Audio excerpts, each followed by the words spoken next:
মৰমৰ বন্ধু বান্ধৱীসকল, পোনপ্ৰথমে স্বাগতম জনাইছোঁ আপোনালোকক অনুপম হাজৰিকা বৰা ইউটিউব চেনেলটিলৈ। আজি মই আপোনালোকৰ বাবে লৈ আহিছোঁ আগন্তুক DME এক্সামৰ বাবে কেইটামান অতি গুৰুত্বপূৰ্ণ প্ৰশ্ন উত্তৰ। প্ৰতিটো প্ৰশ্নই গুৰুত্বপূৰ্ণ হয়। আপোনালোকে ভিডিঅ'টো স্কিপ নকৰাকৈ চাব আৰু যদি ভিডিঅ'টো চাই ভাল লাগে তেনেহ'লে লাইক এটা কৰি চেনেলটো প্লিজ ছাবস্ক্ৰাইব কৰি ল'ব। তেনেহ'লে আহক দেৰি নকৰি আজিৰ ভিডিঅ'টো আৰম্ভ কৰোঁ। আজি আমাৰ ফাৰ্ষ্ট কুৱেশ্যনটো হৈছে ৰিঅ' অলিম্পিকত কোনখন দেশে প্ৰথমটো সোণৰ পদক অৰ্জন কৰিছিল? ভাৰত, ইংলেণ্ড, ব্ৰিটেইন, আমেৰিকা যুক্তৰাষ্ট্ৰ। এই প্ৰশ্নটোৰ শুদ্ধ উত্তৰ হৈছে আমেৰিকা যুক্তৰাষ্ট্ৰ। আমাৰ নেক্সট কুৱেশ্যনটো হৈছে ৰিঅ' অলিম্পিক গেম কোনখন দেশত অনুষ্ঠিত হৈছিল?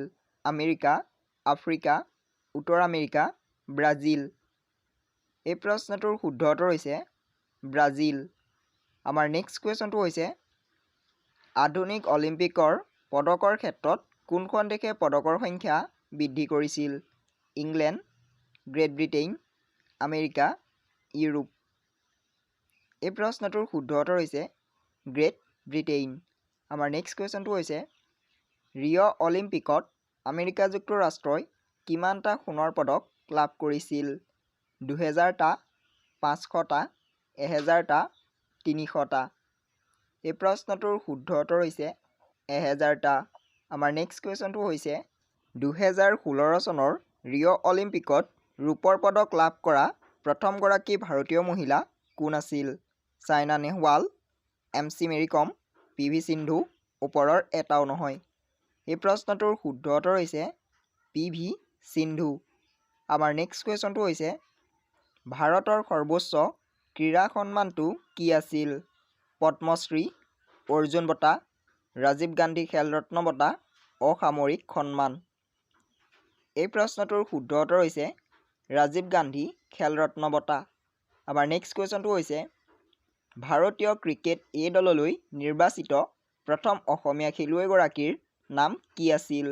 শচীন তেণ্ডুলকাৰ, জাভেদ জামান, মহম্মদ আজহাৰ, ওপৰৰ এটাও নহয়।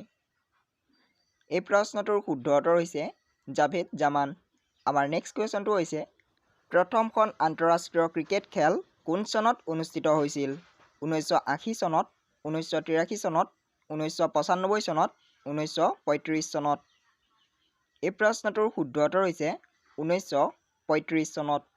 আমাৰ নেক্সট কুৱেশ্যনটো হৈছে ভাৰতীয় স্কুল ক্ৰিকেট দলত স্থান পোৱা অসমৰ খেলুৱৈগৰাকীৰ নাম কি আছিল? আবু নিছিম আহমেদ, মাধুৰ্য প্ৰসাদ বৰুৱা, ৰাহুল দ্ৰাবিড়, মনীষ পাণ্ডে। এই প্ৰশ্নটোৰ শুদ্ধ উত্তৰ হৈছে মাধুৰ্য প্ৰসাদ বৰুৱা। আমাৰ নেক্সট কুৱেশ্যনটো হৈছে 33তম ৰাষ্ট্ৰীয় ক্ৰীড়াত অসমে সৰ্বমুঠ কিমানটা পদক লাভ কৰিছিল? 140টা, 142টা, 148টা, 130টা। এই প্ৰশ্নটোৰ শুদ্ধ উত্তৰ হৈছে 148টা। আমাৰ নেক্সট কুৱেশ্যনটো হৈছে অসমৰ কোনগৰাকী খেলুৱৈক প্ৰথমে অৰ্জুন বঁটা প্ৰদান কৰিছিল?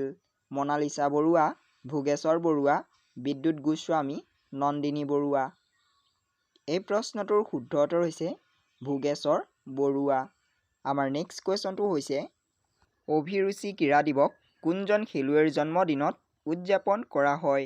বিদ্যুৎ গোস্বামী, ভোগেশ্বৰ বৰুৱা, অভিজিত ভট্টাচাৰ্য, মনালিছা বৰুৱা। এই প্ৰশ্নটোৰ শুদ্ধ উত্তৰ হৈছে ভোগেশ্বৰ বৰুৱা।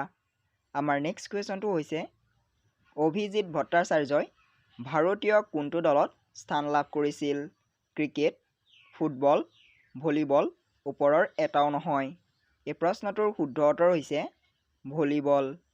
ভিডিঅ'টো চাই যদি ভাল লাগিল তেনেহ'লে লাইক এটা কৰি দিব আৰু প্ৰতিদিনে এনেধৰণৰ নতুন ভিডিঅ' পাই থাকিবলৈ চেনেলটো প্লিজ ছাবস্ক্ৰাইব কৰি ল'ব।